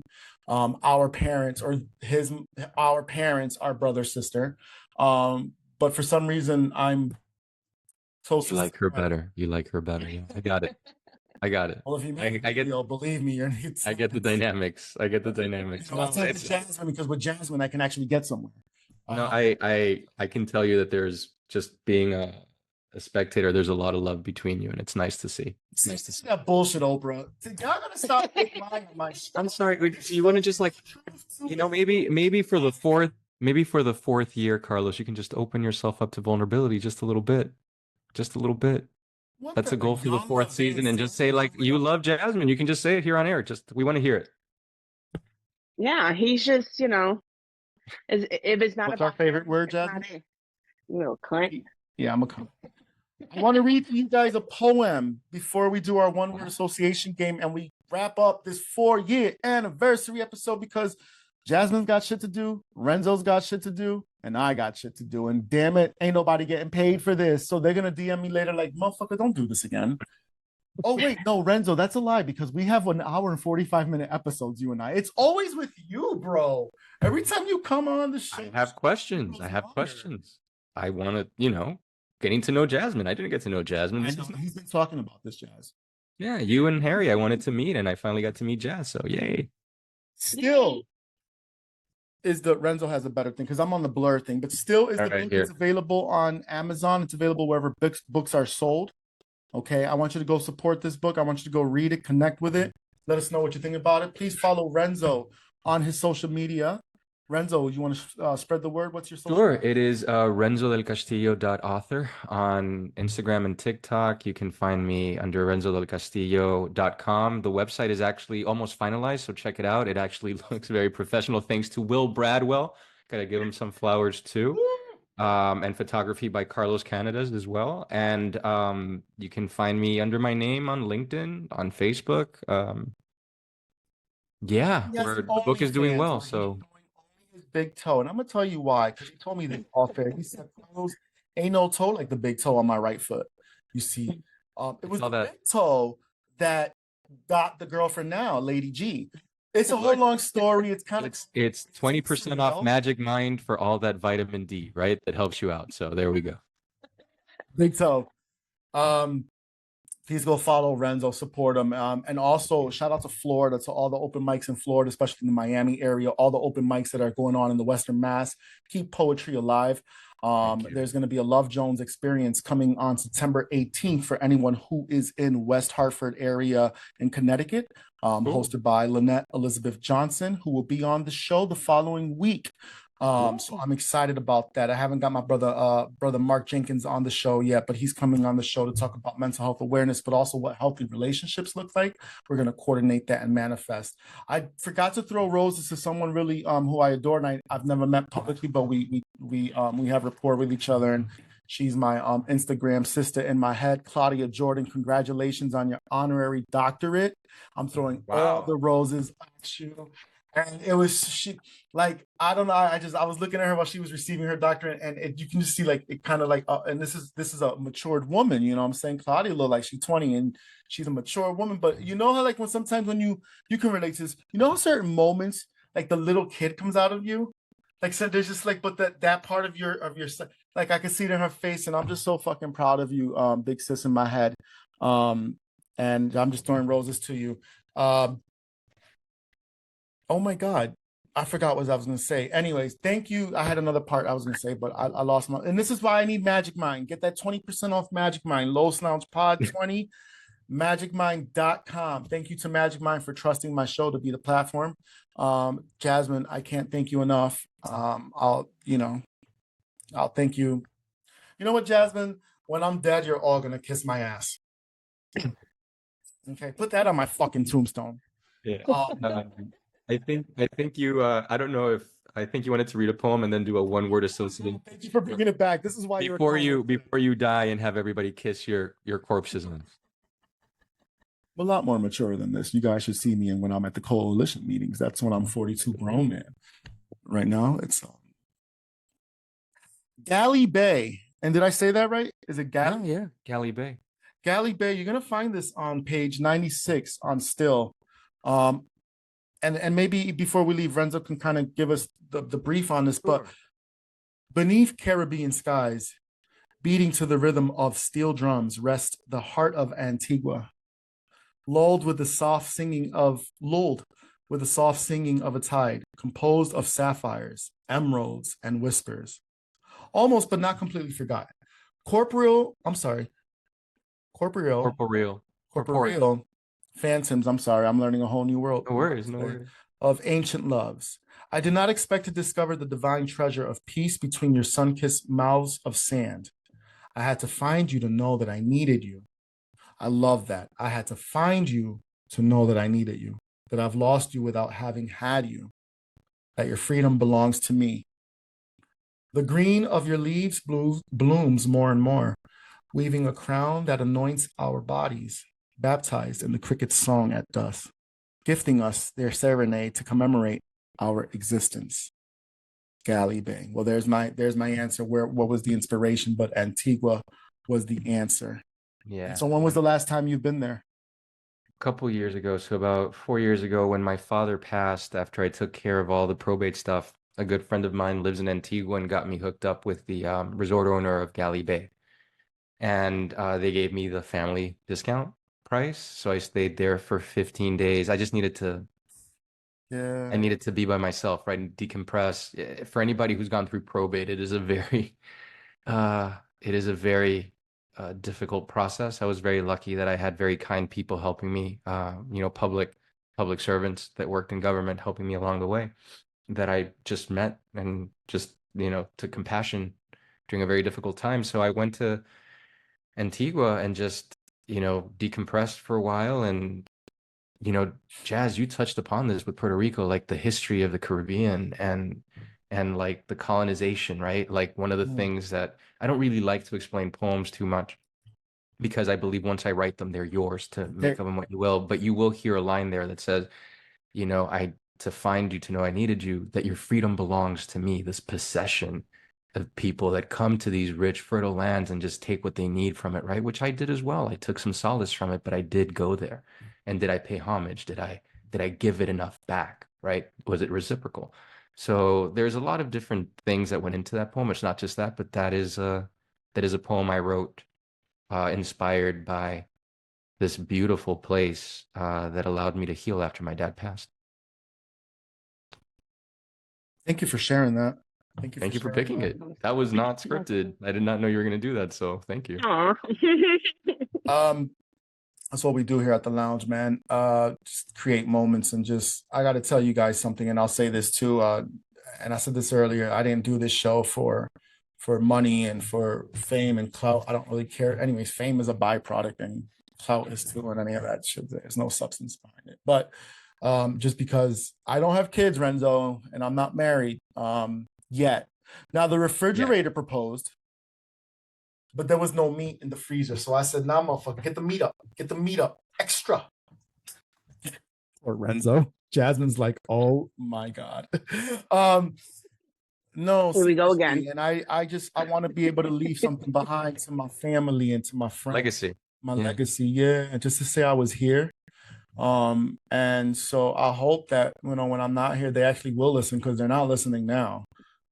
Oh, that's not a good sign then. Ooh. What are you talking about? Like Picasso, like Van Gogh, you'll be appreciated long after. Let's hope we start appreciating you now, but I'm sure they'll listen. No, I joke when I say I'm just being silly. It's just my fun personality. But so this show really means a lot, because for me it became therapy and it's my passion project. And I might laugh and talk a lot of shit and throw a lot of jokes, but when it's down to editing, when it's down to putting the concept together for the show, when it's like even just in the middle of recording, it's all taken very seriously. And it's one of the I have my family in this life. I have Janet, I have my point of view, and I have my show, and my friends, my good friends. So it really means the world to me. So 4 years later, I can't thank Nelson enough for giving me the idea and inspiring it. And I just can't thank you guys enough for doing it today with me. It really means the world to me. Los' Lounge podcast, available on your favorite podcast app. Check out the YouTube channel. Hey, check us out on Instagram at @LosLounge_podcast. And hey, if there's any network execs, any big heads, anyone, Bueller, Oh, we're bringing it back to Jeffrey Jones. Bueller. If anybody's listening, check the show out. There's so much potential, and I'm manifesting it, man. I'm gonna get signed to a network one day, and we're gonna make this motherfucker incredible. And take me out the hood? It already is. Come again? So you're gonna take me out the hood?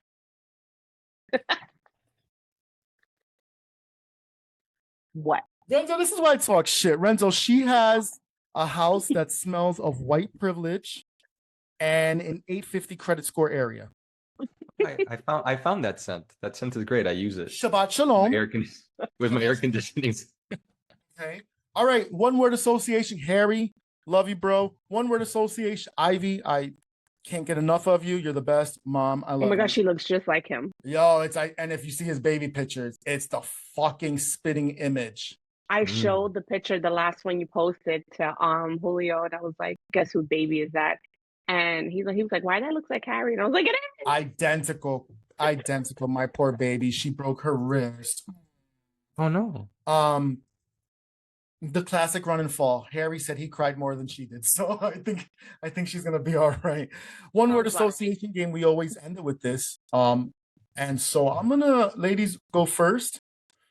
Jasmine, my first word. I'll give you three words, and you guys can, Jasmine, first word. Longevity. Relationship. Freedom.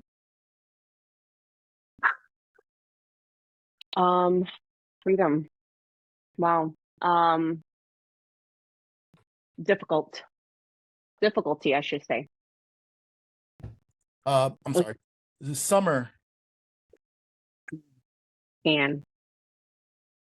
I didn't hear you. I'm sorry. Tan. Sand. Tan. Oh, Tan. I'm sorry. My fault. Which is what I'm hoping to get, my last one for the summer on Friday. Renzo. Intersectionality. Intersectionality. An ideal. The fall. The fall, as in the season, or to The fall? season. My apologies. Oh, the season. My birthday in When is your birthday? September 23rd. It's the first day of fall. Oh, that's Titi Oh, Cookie's right birthday. before. That's awesome. Oh, really? Um, Right before Gio. Yeah. you know, it's well. Have you been to New England ever? Yeah. I've Oh, definitely okay. been to New England. Yeah. Have you been to New England during the fall? Yeah, Oh. it's beautiful. Los's Lounge our doors are always open. Thank you. Um, Thank you. and they will quickly close too. You're not overstaying. You're welcome at my house, Renzo. I will put you up. I turned to look at Jazmine. I don't know if you could tell. I switched wherever she's at. We're sharing a look. So there you go. I'm just messing with you. I'm just messing with you. Okay, I'm sorry. Okay, last word. Last word.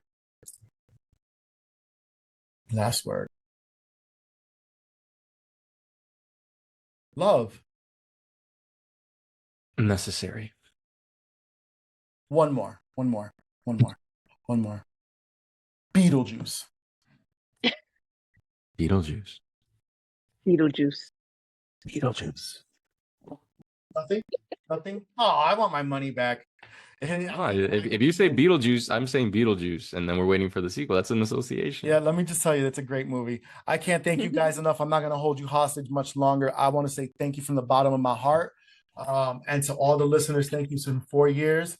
Renzo, Jazmine, moisturize, vote, be kind, and Hey, Cunty. oh my God, dude, we're not going to corrupt our friend Renzo like this. No, I'm a little. don't be cunty. I'm a Although you little do bit. live in Miami, so you kind of can be. I'm a little bit cunty. You're a little bit rock and roll. Fine. That's Fine. what I'm talking about. That's it. Los's Lounge Podcast Season 4. I will message you guys off this to thank you once again. But we are out. Give it up for Renzo and Jazmine. Thank you, guys. Nice meeting you. It was a pleasure meeting you. Thanks, Carlos. You're the best, man. I don't know if it's a pleasure for me yet. I'm going to let you guys know later. But thank you again for doing it. Love you. Nothing but love. Bye, brother. Bye.